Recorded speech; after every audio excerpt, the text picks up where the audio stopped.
One team not in the playoffs and now likely looking for a new head coach, the Los Angeles Lakers. According to multiple reports, the Lakers will be moving on from Frank Vogel, less than 2 years removed from winning the NBA title. Was brought on in 2019 that season. As you take a look at it, leading the team to a 52-19 record, including that title they won in the bubble, but last season getting bounced from the playoffs in the first round, and this year missing out on it completely with a 33-49 record. Now, this is just the fourth time in LeBron James' storied career that he's missed the playoffs completely. LeBron, who dealt with multiple injuries over the course of the season, was officially ruled out in the Lakers' final couple of games once they were officially eliminated from the postseason. Here's more from LeBron today.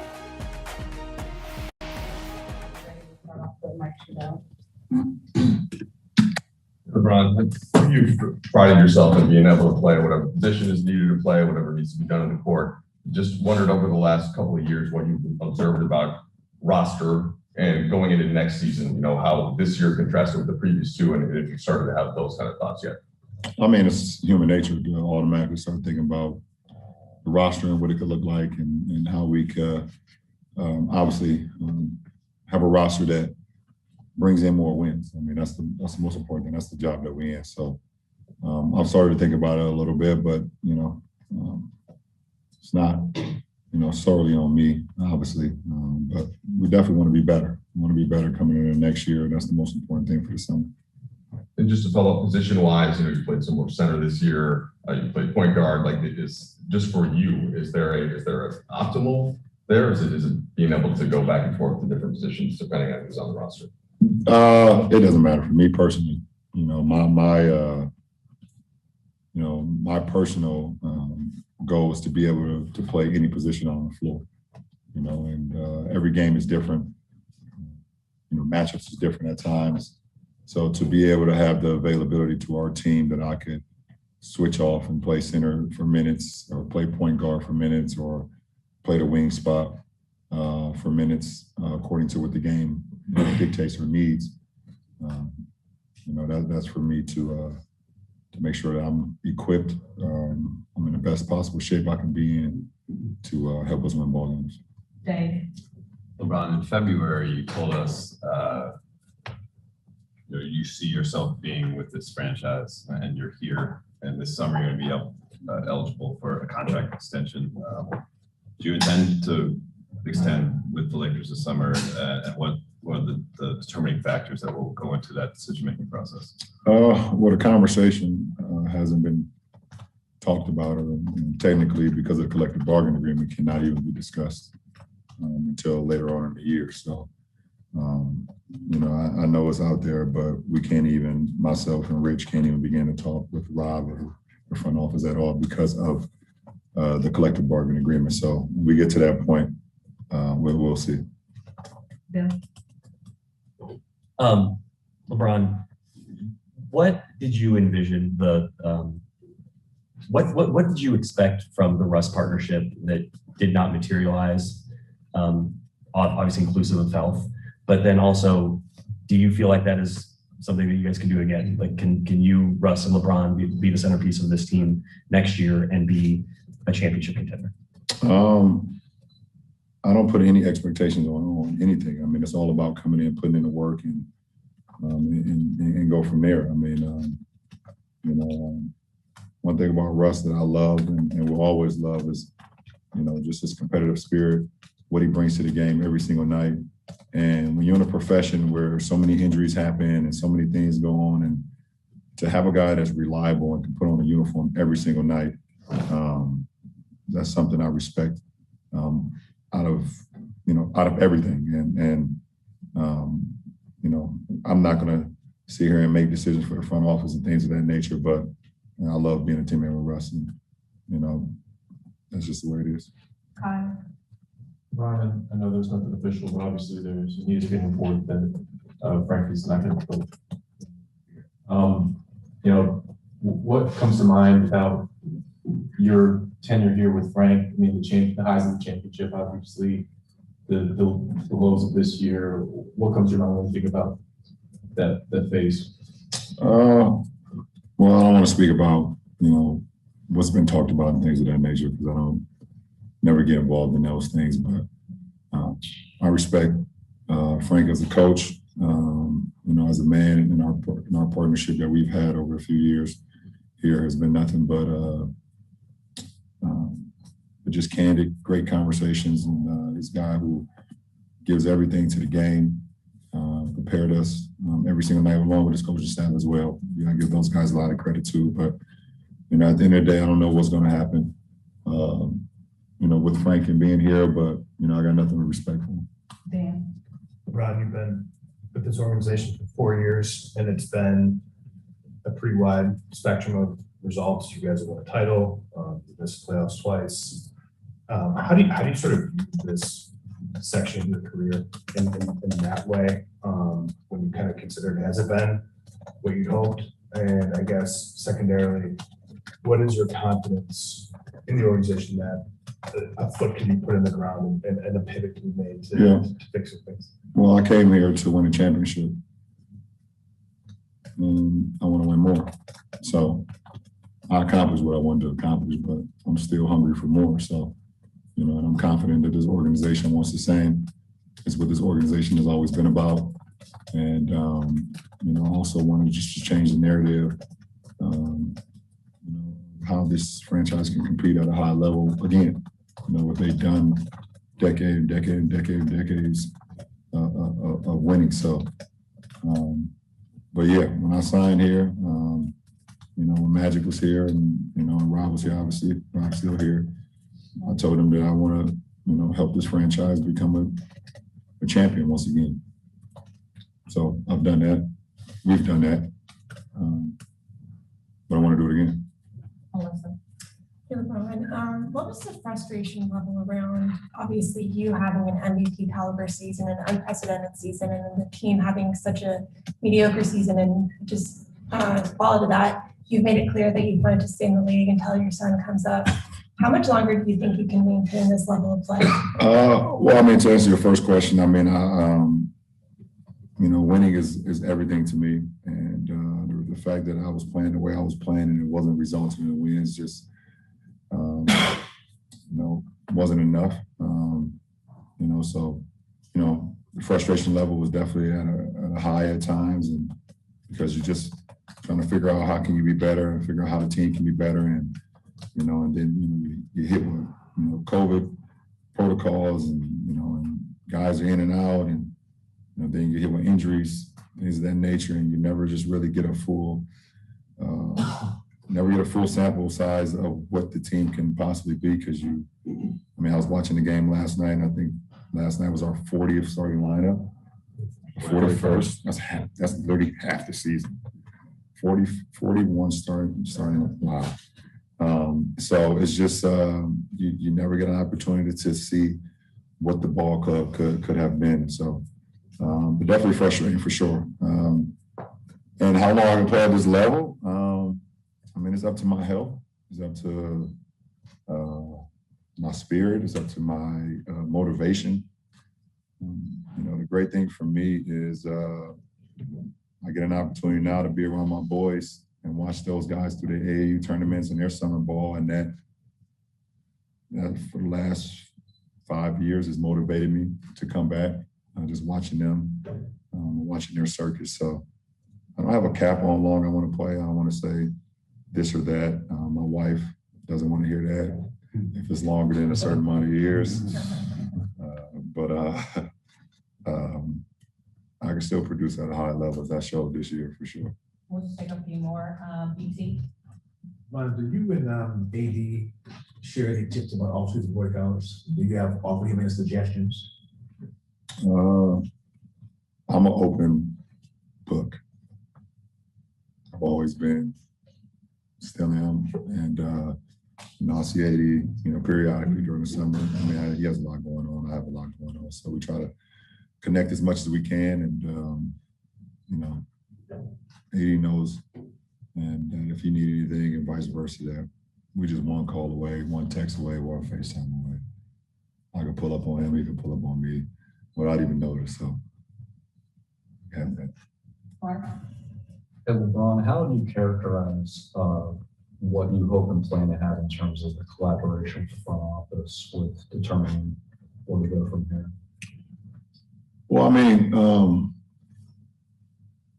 I think the front office is going to do whatever it takes to help this ball club become a better ball club from top to bottom. They ask me my opinion, I give my opinion, but at the end of the day, they're going to make the decisions that they feel is best for the franchise. And it's my job to make sure I'm ready at the start of the training camp and ready to lead the franchise and lead the team that's put on the floor, wherever that may be. So that is my focus. My focus is to, get rid of some of these injuries.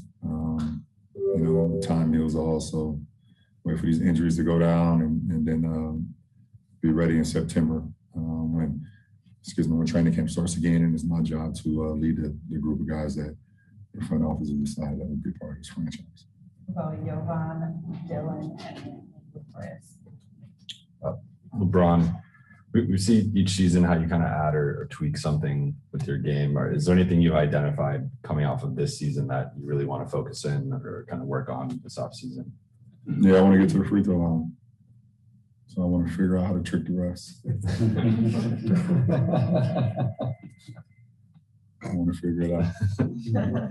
I need to figure it out. I see too many stats about points in the paint, things of that nature, and I'm up there in the top leaderboard of field goals in the restricted area and things of that nature. And I'm in like the bottom tier of free throws per game, so I gotta figure it out. 19 years, man. You figure it out, yeah. Listen, man, I'm gonna figure it out. I used to be up there now. I used to be up there pre-Miami. Pre-Miami, I was in the leaderboard of free throw attempts. And I think when I went there, hell with you. Yeah, for sure. LeBron, when a season unfolds the way it does, it's kind of wondering how personally you take teams to like the failure and to kind of reflect on the season. How responsible do you feel for what happened, if at all? Yeah, I mean, it's not failure at all. I mean, listen, we came to work every single day, put our hard hats on, and we try to get better every day. And the result just didn't happen for us. So, but it's not a failure. It's not like, we came together as a team. We wanted to be as great as we can be. We just didn't accomplish a lot of the things that we would have hoped. But obviously, I'll take you follow me any of my career. When we don't succeed, I take a lot of the responsibility. And that's just who I am. And so, wish I could have been a lot better. Leading this franchise this year. I wish I could have been in uniform a lot more than I was. I think I gave 56 games, I believe it was. And that wasn't enjoyable at all, sitting on the sideline and knowing that you can make a difference and not being able to do it. So, hopefully I could be a lot better with that next year. Brett? Where do you think this roster needs the most improvement? Offense, defense, getting younger? All three. I think, all three facets you talk about, like football analogies, offense, defense, special teams. So we got to be, I think, offensively, we showed the huge pickup after the All-Star break, offensively, how we can be. But we also showed a huge drop-off in defense. So there has to be a median of like, okay, yes, we want to get on the score. We want to be on attack mode. You want to push the pace. You want to push the tempo. But also, you can't be giving up 129, 130 points every damn game either and expect to win. It's just too many great basketball players and too many great teams. You got to be able to hold your head on the defensive side. I mean, at some point, you're going to look at the teams that's going to compete in the postseason this year right now. And a lot of the best teams are going to be, they're going to score, but they're going to defend. Look at Milwaukee, you don't see Miami, you don't see Phoenix. Golden State, they're going to lock in defensively. And that's just to name a few. There's some other, good defensive teams too. But, and they're going to score too. But you got to be able to defend. You got to know, like, okay, the last 6 minutes of the game, 7 minutes of the game when it becomes like gut-wrenching, you got to know the lineup that you can put out there that can do both. And that was, a big part of our problems this year. We couldn't finish games because we just had so many different closing lineups. There was just so many moving parts that was very challenging for us. But I think all three, offense, defense, getting younger, is definitely be good for our team. Jim, you're the only one in the room that didn't get a question. Yes. Yes. Yeah, LeBron, you're used to a certain level of performance on the field, a certain expectation. How taxing was it on you, not only physically, but emotionally, going through the highs and lows as you did this year? Yeah, I think more emotionally it was taxing. I think physically, I trained myself throughout the summertime to be able to do and endure anything physically. But I think emotionally, just, it was very taxing on me and the team and every individual playing in our locker room and the coaching staff and things of that nature on just trying to figure out how and why are we in this predicament or why are we in that position. We definitely went out on the floor and tried to figure it out and tried to help each other and hold each other accountable. It seemed like every time we would take a step forward, we would take, 3 or 4 back. We have a huge win at home versus a playoff, contending team like Utah.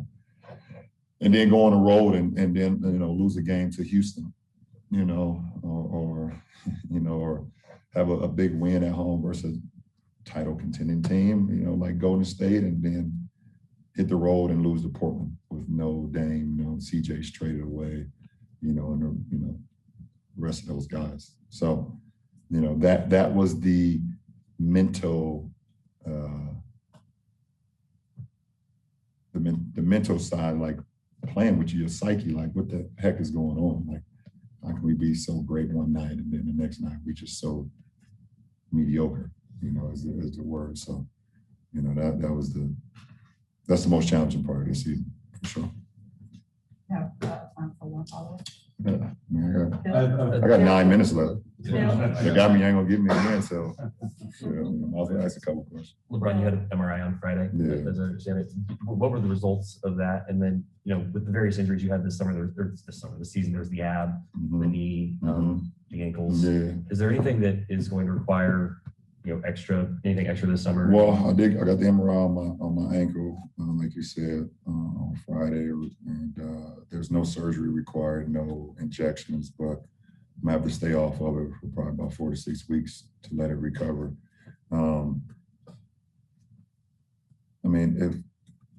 It's funny, if we were the team that I hoped and wish we were, I shouldn't have played in that New Orleans game after the injury. I kind of made it worse, but I wanted to see if we can make a late push. But it literally was like less than 1 week after the injury in New Orleans. So I kind of made it worse, but I'll make a full recovery in that. And then I got some more, doctor appointments lined up with the next couple of weeks to take a look at my knee, take a look at my groin, and go from there. So hopefully no surgery, those things required, and I'll make a full recovery. We'll take Alice with on Zoom. And you've been listening to LeBron James. Their press conference after the Lakers season officially comes to a close. A worst record since the NBA All-Star break. Things very much went down for the Lakers then. They dropped 18 of 24 with only the Trailblazers, the Rockets, and the Pacers finishing with worst records during that span. And with Frank Vogel set to leave, the Lakers will now search for their 6th full-time head coach since Phil Jackson retired in 2011. Roughly 20 months after Frank Vogel coached the Lakers to a championship in the bubble, his bubble has popped. He's getting the pink slip. The Lakers expected to fire him likely today, according to ESPN, after missing the postseason with a 33-49 record. Let's bring in former NBA Coach of the Year, Avery Johnson. We heard from LeBron James earlier in the day, who really didn't shed any light on the Frank Vogel situation. He says he doesn't know what's going to happen. He said this season was not a failure. Let's start there with LeBron, because I think that's where you have to begin and end every Lakers discussion. What did you think of what he had to say today? Oh, with all due respect to LeBron James, Chris, the season was a failure. Whenever you have a team that can deploy a LeBron James, or Anthony Davis, obviously Russell Westbrook, Carmelo Anthony, this team was in some circles before the season started was projected to win potentially 70 games. So for them to not even make it to the play-in, I think this season was definitely a failure. I know what LeBron is saying. You know, had he and Anthony Davis been on the court for, 90% of the games and they would have not made it into the play-in, then it would be a failure. He's looking towards all the injuries. And, but again, this team significantly underachieved, I believe, and I would say 75%, 80% of NBA fans would label this as very disappointing in a season that was a total failure for the Los Angeles Lakers. You trade for Westbrook, that didn't work out. You didn't re-sign Alex Caruso. You lost a lot of your role players. You were at the bottom of the NBA defensively, which LeBron alluded to. You were very inconsistent, which he talked about. You beat a really good team like Utah at home, and then you lose to the Houston Rockets and the Portland Trailblazers. So if you don't consider losing to Houston and Portland a failure, I don't buy that. Multiple reports that Frank Vogel is out, even though he has maybe not been informed yet of that decision. Should he be the fall guy for this disaster? Absolutely not. I was sharing earlier today on CBS Sports HQ that it's only about 2% of the blame, or if you want to take it up to 5% for Frank Vogel. He was pretty much handcuffed with this roster, an aging roster.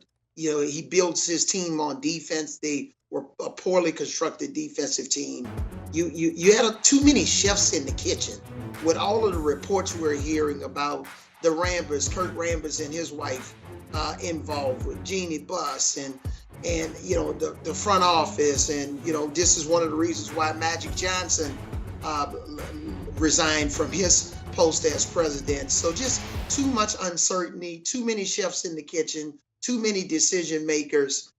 You got people sitting in on coaches' meetings and trying to tell Coach Vogel how to run his team and about rotations. And so I think this is less than 5% of the blame, no more than 2% falls on Frank Vogel's shoulders.